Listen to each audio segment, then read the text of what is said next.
Hello there, Year 8. It's Mrs. Gotham here. Hope you're all keeping well and safe and that you've had a really nice half-term break and are ready and raring to get go on the learning for Term 6. So you'll see from this slide that we are still looking at writing to express your viewpoint.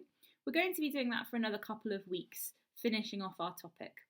So you'll remember from the end of last term you submitted a piece of writing expressing your viewpoint about one of the issues linked to our big questions. Your teacher is going to be marking that this week, so to give them a chance to have a good amount of time to have a look at that and mark it, we're going to be carrying on with another lesson this week, and then next week you'll be receiving some feedback from your teacher on your piece of writing. So we'll remember that this term we're linking to our big questions. All of our bits of writing, as you'll remember from last term, the bit that you finished on last term had something to do with one of these big questions. And you wrote about something to do with different types of people rejected by society, different groups of people were around the topics that you were writing about at the end of last term. So everything we're doing links to our big questions.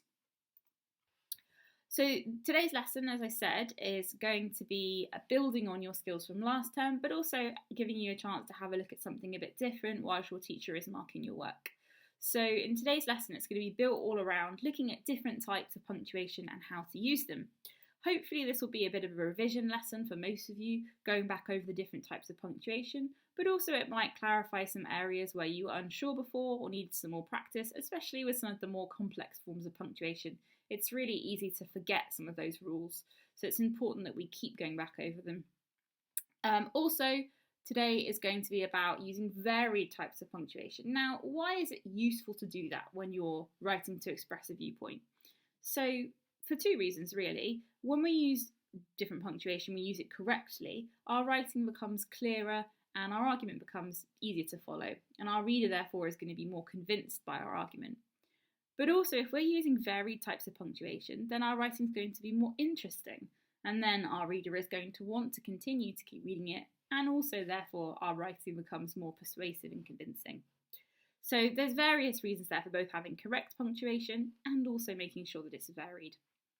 So how this lesson's going to work. We're going to go through different types of punctuation, starting quite easy and building up from there to the more complex types. For each one I'm going to give you how the punctuation works, what it does, an example using it in a sentence, and then also I'm going to then ask you to write a sentence. Pause the video, have a chance to have a go yourself. And there'll be a sentence starter to help you with that. If you want to use it, you're completely welcome to. Before we get started, just a quick revision of what we've covered so far in this Writing to Express a Viewpoint unit. So the first lesson was all about vocabulary that you could use to make a really strong point. The second lesson was about cohesive devices that help to link and connect your ideas together. The third lesson was about there's techniques, so different persuasive techniques we could use in our writing, and particularly we focused on looking at tricolon, emotive language and imperatives. And then you submitted a piece of writing expressing your viewpoint, which, as I said, your teacher is currently marking. Alright, so let's get started on our punctuation then. So we're going to start off with a full stop. So the easiest way to remember a full stop is it goes at the end of any complete sentence. So that is a sentence that has to make sense on its own. So you can always sense check a piece of punctuation, full stop especially, by saying, does it go at the end of a complete sentence? Would it make sense if that sentence stood on its own? Here is an example. Ellie played football.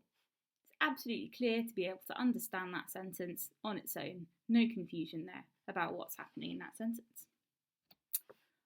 Alright, so your turn then, so you can pause the video here now. I want you to write a sentence please that's got a full stop at the end of it. You've got to make sure that that sentence is a complete thought or idea. It would make sense on its own, and you can, if you want, start your sentence with Josh, and you can use the example one to help you if you want. So pause the video here, a sentence with a full stop at the end. Alright, so hopefully you've got a sentence with a full stop at the end. I had Josh likes to go swimming as my sentence, but anything that you had, as long as it made sense on its own. Alright, so next piece of punctuation is an exclamation mark. It's used in place of a full stop, so that's important. It goes again at the end of a complete sentence or idea. But unlike a full stop, it's used to mark strong feeling and to emphasise that particular feeling. So here is our example. Ellie scored a goal. In this sentence, the exclamation mark is used to show the excitement here that Ellie has as she scored the goal. So that's why we would use an exclamation mark here instead of a full stop. All right, so you have a go then. Your sentence has to be a complete sentence again. Needs to end with an exclamation mark this time and show some kind of exciting emotion or strong feeling. So pause the video now to write your exclamation mark sentence. All right, so hopefully you've written your exclamation mark sentence, year 8. I had Josh won a competition as my exclamation mark sentence. All right, so the next one is question mark. So a question mark again, it's another one that goes in place of a full stop or a complete sentence, but this time it marks a sentence which asks a question. How could Ellie ever play football again? I'm asking you there a question, so it ends with a question mark. You'll notice quite often with questions that they start with a question word like how or who or why. So that's always a good tip for forming questions if you need a reminder. Okay, so your turn then, year 8. I want a sentence with a question mark at the end. If you want, you can start it with the starter. How could Josh? So pause the video here to do your question mark sentence. Okay, year 8, so hopefully you have written your question mark sentence about Josh. So I had, how could Josh have forgotten his friend's birthday? So we're going to move on now then. We're going to start by looking at commas and different types of commas. We're going to start with probably the hardest way of using commas, which is commas for subordinate clauses when they go at the start of a sentence. So if you're not sure what that is, don't worry, I'll explain in a minute. So basically the rule is when you have a subordinate clause at the start of your sentence, it must be followed by a comma. You'll notice that this sentence here is an example of that. I've got my subordinate clause followed by a comma and then the rest of my sentence. So some of you might be wondering or might need a reminder from primary school, what actually is a subordinate clause? So a subordinate clause is a clause that needs to be attached to a main clause because it can't make sense on its own. So that main clause does make sense on its own, the subordinate doesn't. It tends to give extra information. So let's have a look at an example. After she played football, comma, Ellie was tired. Ellie was tired would make sense as a sentence on its own. Again, I've got absolutely no confusion there about what that means. This bit of information, however, after she played football, well, if I had that on its own, I wouldn't know. After she played football, what? I might be asking myself if I read that. So this bit has to be tied to this bit to help it to make sense. So that's what a subordinate clause is, and then you'll notice that it's followed by a comma. So here is one for you to have a go at. So your subordinate clause you can start if you want with as he, ... comma, Josh, and then the rest of the sentence. Remember this bit is your main clause, it would have to make sense on its own. So pause the video here. You're writing one sentence that begins with a subordinate clause and then has a comma following it. All right, year 8, so hopefully you've had a go at doing that one. The one I had written down was, as he was now 12, comma, Josh could go out and play with his friends as late as he wanted. Possibly a bit unrealistic there, but never mind. So that would be my example. All right, let's move on then, commas for lists. Probably a bit more common or a bit easier than the last one. So it's used after each item in the list to separate them. Here is an example. Ellie needed a lot of kit for playing football, colon, shin pads, comma, football boots, comma, shorts, and a football shirt. We'll talk about the colon a little bit later, but you'll see here with the commas that they go after each item in the list, except for the last one where the and is. Okay, so have a go at this one then. Josh needed, and then what does he need? And then colon, and then the list of things that he needed relating to that thing. So pause the video now, following this structure, to do a commas with lists video sentence. Okay, so hopefully you've had a chance there to write a sentence using commas for lists. So I had, for my sentence, Josh needed several things from the supermarket, colon, apples, comma, pears, comma, crisps, and potatoes. was my sentence, and not forgetting the full stop at the end. All right, continuing with our commas, we've got commas for fronted adverbials. So when a sentence starts with a fronted adverbial, it must be followed by a comma. So again, fronted adverbial is a term that you probably remember from year 7 or from primary school. But if you need a reminder of what it actually means, it's a word or phrase used to explain how, where, or when something happened, which goes at the start of a sentence. So here is my example. At school, comma, Ellie played football. So here in this sentence, it's where something happened.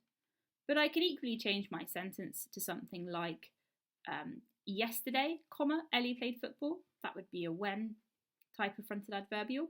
Or excitedly, comma, Ellie played football. That would be a how type of adverbial. So these are really, really helpful to know how to do, and they can make your sentences more interesting if you can use them as well. Okay, so have a go then with this. Year 8, remember that the bit at the beginning, the fronted adverbial needs to say how, where, or when something is happening. And then Josh, and then what was he actually doing at that time or in that way. So pause the video now to have a go at your fronted adverbial sentence. Okay, year 8, so hopefully you've got a sentence there that begins with a fronted adverbial followed by a comma. I had next week, comma, Josh will go to the swimming pool, full stop.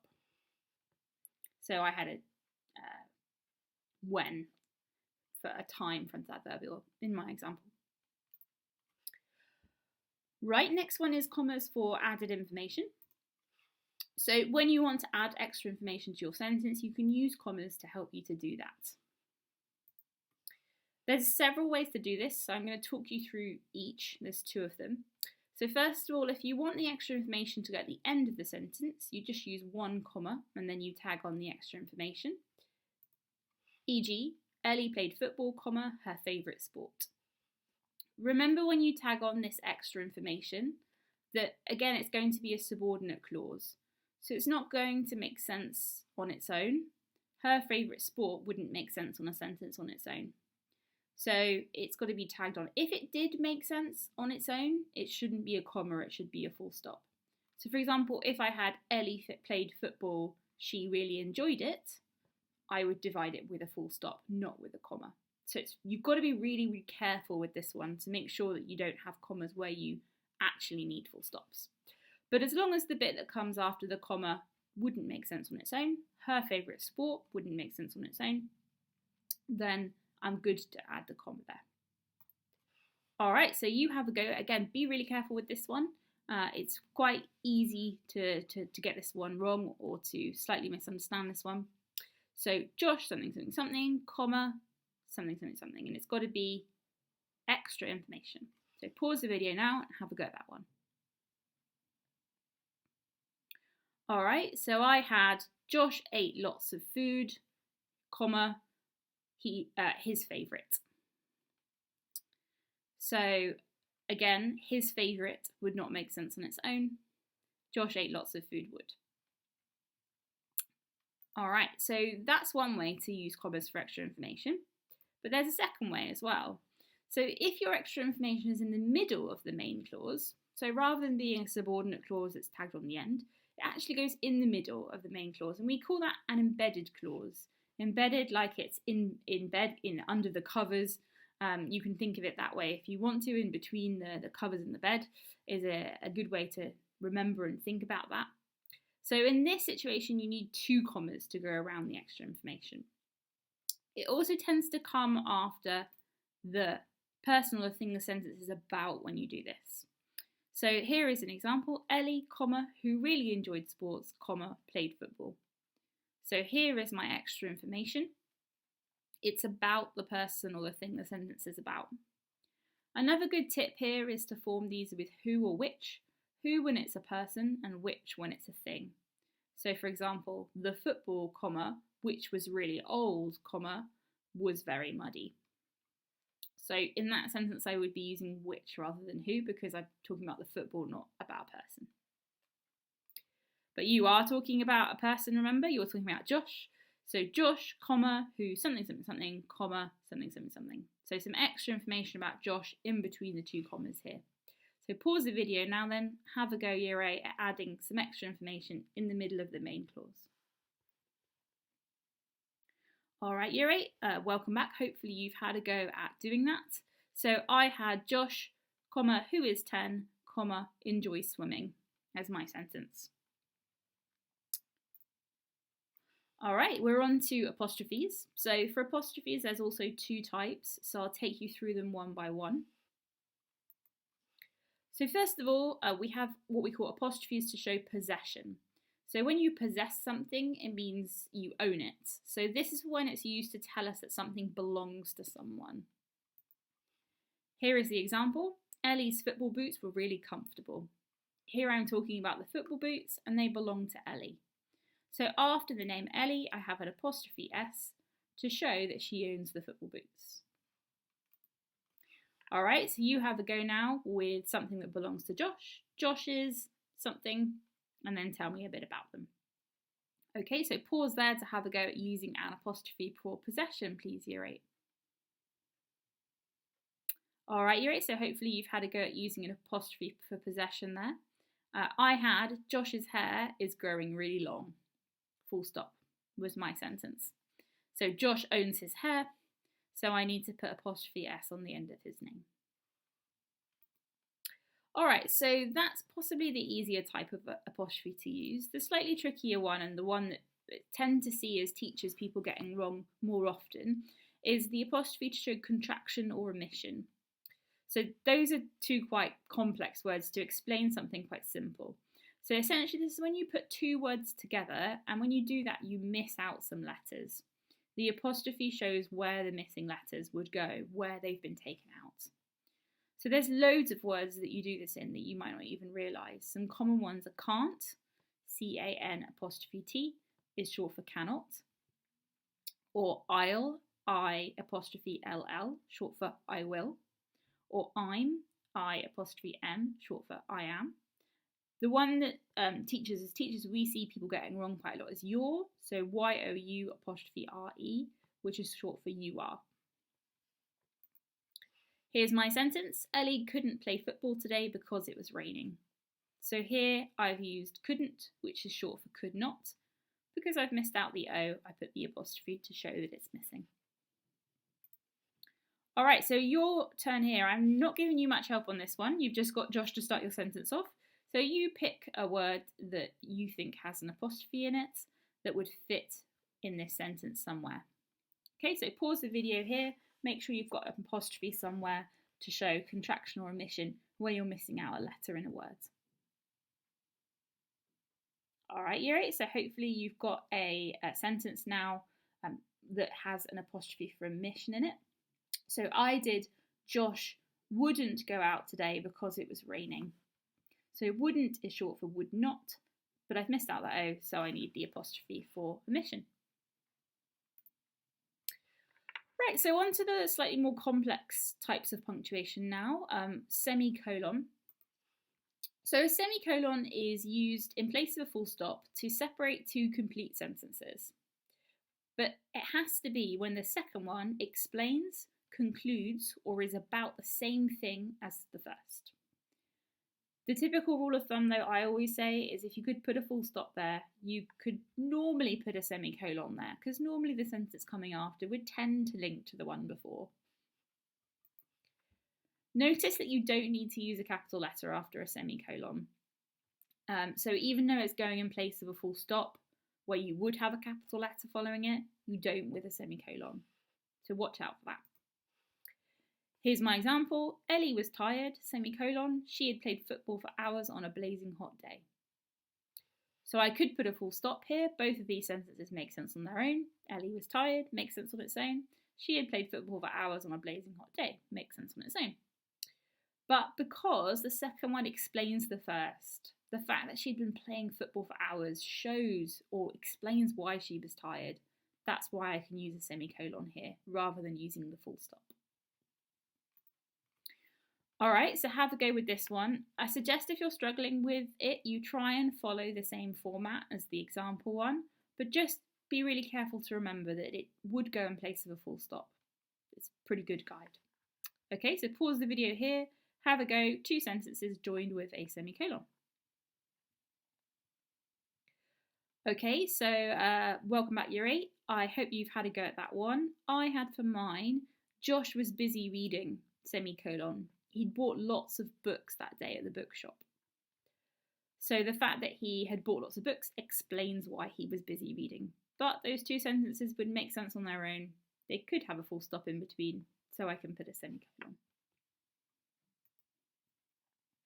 All right, I told you that we'd be coming back to colon when we saw one earlier. So colons are used to introduce a list. The important rule here, and the one that sometimes is forgotten to be explained when people are teaching colons, is the fact that the part before the colon needs to be a main clause. It needs to make sense on its own, that means. So we shouldn't just be starting our list without having a bit before it that kind of leads in to help the list make sense. Here's the example from earlier again, when we were looking at commas with lists. So let's just talk about the bit before the colon. Ellie needed a lot of kit for playing football. So that would make sense on its own, even if it wasn't followed by the list. So this is the sort of thing that you're looking for before the colon to help the colon and the list make sense. So watch out, be really careful when you do this. Josh wanted something, something, something, colon, and then the list. Okay, so pause the video to have a go at that. Make sure the bit before the colon makes sense on its own. All right, Year 8, so hopefully you have had a go at doing the colon. You've made really carefully sure the bit before the colon makes sense on its own. So I had Josh wanted to buy lots of books, colon, The Hunger Games, comma, Maze Runner, comma, Toffee, and Harry Potter was my sentence. So again, look at how the bit before the colon there makes sense on its own. Josh wanted to buy lots of books. Even if we didn't have a list there, that would make perfect sense. So therefore we can use a colon. Right, doing well Year 8, we are moving towards the last few bits of punctuation now. We're going to look at brackets and dashes. So brackets and dashes are used to go around extra information within your sentence. So you might remember from earlier on in the lesson I talked about commas being used to go around extra information. Well, you can use brackets and dashes to do exactly the same thing. Generally, the rule of thumb tends to be that brackets are in more of a formal text and dashes are in more of an informal text. So, for example, if you were writing an article or a formal letter, you would definitely use brackets. But if you were doing some speech in a story, for example, and your character was talking to a friend, you could use dashes to show this. So I'll show you an example of both. Ellie played football, brackets, her favourite sport.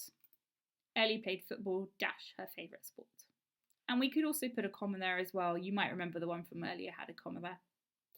So again, be really careful with this. The extra information, it shouldn't make sense on its own.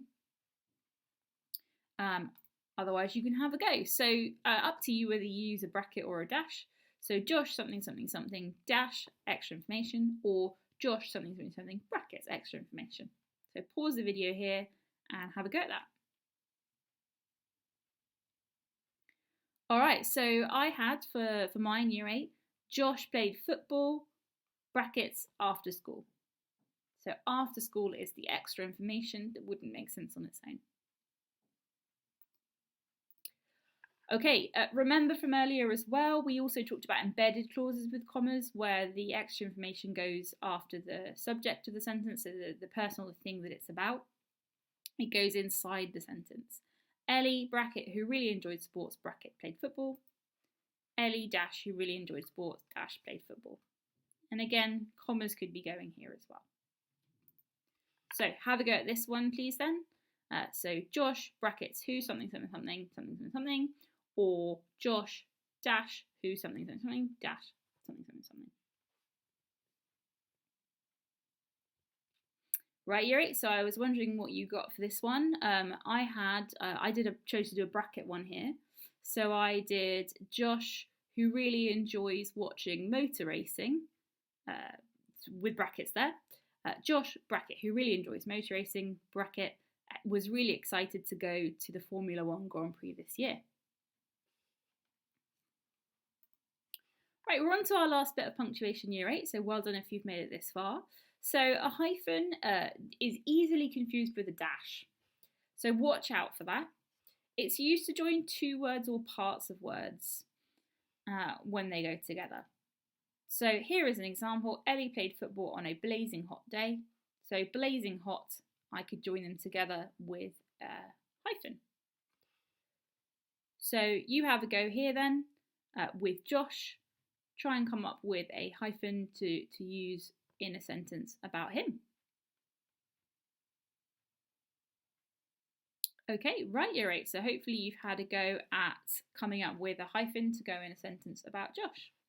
So we're going to be moving on now to have a look at a waggle using punctuation.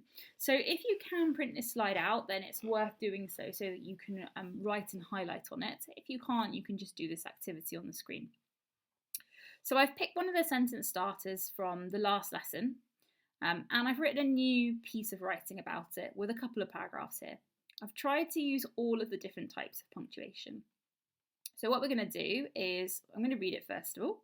We're going to have a look through, can we find each type of punctuation? So can you find some full stops used to show complete sentences, some exclamation marks used to show strong emotion, a question mark used at the end of a question, commas after a subordinate clause at the beginning of a sentence, so some extra information, commas with a fronted adverbial, so how something is done, when it's done, or where it's done, commas in a list, commas, dashes, or brackets to add extra information, a colon, a semicolon, an apostrophe for an omission, apostrophe for possession, and a hyphen.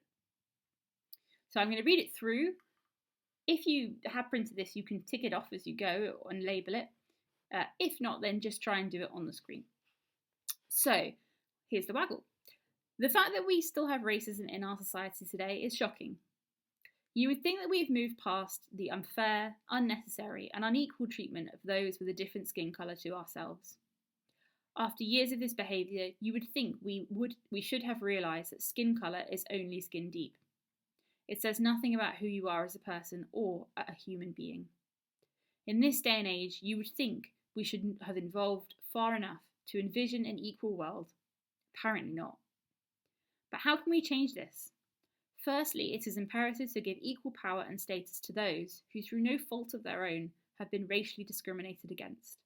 We mustn't allow companies and organisations to continue employing based on race and in a way which doesn't represent the population. It is everyone's world. I urge you to make it feel that way. So maybe as I was reading that as well, you may have spotted some vocabulary from our vocab list. You may have spotted some there's techniques. You may have spotted some cohesive devices too. If you did, that's fantastic because they're all in there as well. I've tried to include them. So now's your chance to pause the video then. You're having a look to see if you can find each type of punctuation, and as you're looking, you're also just trying to spot how it's been used as well.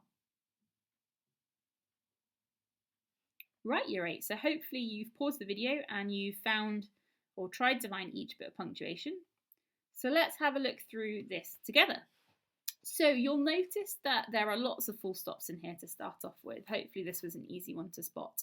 But I'll just talk about the fact that each one goes at the end of a whole full sentence. So for example, let's just take the first sentence. The fact we still have racism in our society today is shocking.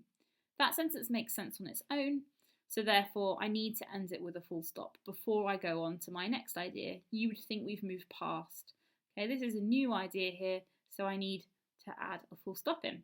So everywhere where there's a full stop, you should notice it's been used with a complete sentence. Okay, hopefully you noticed the exclamation mark. It was here, apparently not. So this is showing the strong emotion here that this person is shocked or disappointed that we still haven't moved past racism in our day and age. The question mark was at the beginning of the second paragraph. How can we change this? Notice the question word there, how, that I talked about earlier. The commas for subordinate clause was up here. After years of this behaviour, comma, you would think that we should have realised that skin colour is only skin deep. So after years of this behaviour is the subordinate clause. It's the added information, but it wouldn't make sense on its own. After years of this behaviour, well, what? After years of this behaviour, what? So we couldn't have that stand on its own. It's added extra information. The comma with the fronted adverbial was just below it. In this day and age, comma, you would think we should have evolved far enough to envision an equal world. So this is when fronted adverbial here, it's expressing time in this day and age, and it's followed by a comma. Notice also we've got envision, which is one of our vocab words in the sentence. Commas in lists you should have found up the top. So it was actually used as part of a tricolon here from the there's techniques. You would think that we have moved past the unfair, comma, unnecessary and unequal treatment of those with a different skin colour to ourselves. So we had three things here in a list: unfair, unnecessary and unequal, forming a tricolon, and it's also got the commas to show that it's a list. Okay, the next one was commas, dashes, brackets for that added information. I did it with an embedded clause, so it's down here, who through no fault of their own. So I'm talking about those here, the people who've been racially discriminated against. I'm using a pronoun there, those as well. And I'm adding extra information about those people and about what's happened to them. Because this is quite a formal text I'm writing to express my viewpoint, I've chosen to use brackets to do that. Right, the next one was a colon, and you've probably spotted that there isn't actually a colon in this piece of writing, in this waggle. Hopefully you have. Obviously, this is a reasonably short piece of writing. I probably would extend this piece of writing, and certainly if we were in school, we'd be encouraging you probably to extend this into a fuller piece of writing. So it's important to say that in 2 paragraphs, 2 and a bit paragraph, 3 paragraphs really, although this is a very short one, we probably wouldn't use all of the bits of punctuation because we don't want to just cram them in. It's a bit like the there's techniques. We don't want to just cram them in where we don't really need them. So in this one, there wasn't a colon, but probably if I'd continued this piece of writing, I would have added one in. There was, however, a semicolon, and it's here. And why can we put a semicolon here? So these two sentences would both make sense on their own, so they could both be divided with a full stop, or they should be divided with a full stop. But the second one adds to and explains the first one. The fact that it says nothing about who you are, what colour your skin is, it develops on it and explains it further, so we can put a semicolon there. An apostrophe for omission there was 2 of them actually, here and here, mustn't and doesn't. So mustn't is short for must not, doesn't is short for does not, and both of them were missing out the O, so we put the apostrophe to show that. Apostrophe for possession was at the bottom, everyone's world. So in this sentence, everyone is owning the world, so we need to put an apostrophe there to show that belonging. And then the last one was a hyphen, and unless I've missed it, I don't believe there was a hyphen in this waggle. Again, trying probably to use hyphens just when they're needed, not necessarily trying to cram them into our writing, but it is important to know how to use them properly. Alright, so hopefully you're feeling reasonably confident having read through that waggle, found the punctuation, seen how it's been used together. If you're not, it might be worth pausing here and rewinding the video and listening to that explanation again, because it is quite a lot of information there to take in, especially if you're maybe not feeling very confident on some of the forms of punctuation. So only carry on from this point when you're feeling confident that you are happy to have a go at doing this yourself. Might be worth rewatching some bits of the video in order to get more confident. But when you're feeling confident, ready, you can move on. So you're going to have a go now at doing a piece of writing with some different punctuation. So I'm going to give you in a minute the starter sentences again from the last lesson. I want you to again choose one of the starter sentences, but it's got to be different from the one that you chose at the end of last term. So just be aware of that. You're writing a new paragraph, and in this new paragraph, you're trying to include as many of the punctuation types as you can. Still remember though to keep in mind the things that we learned last time. So you can still structure it the same way as we structured the one before half term, just this time trying to add the punctuation. So here's your checklist. You can either sort of in your mind check them off as you're writing, or if you can print this list or write it out, you can also check it off. It's quite a useful thing to have a checklist with the punctuation when you're writing. Okay, so remember, as I said, continue to use the things from last time as well. There's techniques, cohesive devices, and key vocabulary, as I did in the waggle paragraph. And here are the sentence starters for you. So it's time we stop judging people by the way they look. Our differences shouldn't define the way we treat people. It is an upsetting truth that today women are still not equal to men. And having a disability or special needs should not define who you are. So make sure you don't pick one of the ones that you picked last time. So if you did judging people by the way they look last time, don't do that one today. Make sure you do one of the other ones. All right, so rejoin Year 8 then when you've written a paragraph, making sure that you've used as many types of punctuation as you can using one of these sentence starters. Okay, Year 8, so hopefully you've paused, you've had a go at writing a paragraph using one of those starter sentences, and you've tried to use as many types of the punctuation as you can. So if you got this far, really well done. Now I just want you to self-assess your piece of writing. So grab a highlighter or a different colour pen if you've got one, and I want you to highlight all the different types of punctuation that you've used. If you've got other colours of highlighter, it would also be great if you could highlight the there's techniques, the cohesive devices, and the vocab you've used as well. But if not, just focus on highlighting or labelling where you've got the punctuation. So pause the video here, do a check through, highlight and label on your work. Right, Year 8, so hopefully you've now got a colourful piece of work where you've found all the different types of punctuation that you've used, and maybe also the there's technique, the cohesive devices, and the key vocabulary. So well done. If you want to, you're welcome to submit that piece of work to your teacher just for them to have a quick look over it. You can submit through Show My Homework if you want to. But remember, they are marking your other piece of work ready for feedback for next week. All right, Year 8, so that's the end of today's lesson on punctuation. If you are feeling like you need to go back and look over anything again, that's absolutely fine. I'd encourage you to do that. Punctuation is something that it's really important to keep revisiting every so often, because we do tend to forget the rules. It's kind of human nature that our memory gets weaker over time. So it is really important to kind of refresh our memory and reinforce this knowledge as often as we possibly can, so that it goes into our longer term memory and we retain it for longer. So it is really important that we continue to look at punctuation. Even though it's something that you've been looking at for a long time now, you can still get more confident at it every time you come back to it. So well done, Year 8. Next week is going to be getting feedback on your piece of writing from before half term. So until then, I hope you have a good week. Look after yourselves and your family, and I'll catch you on the next video.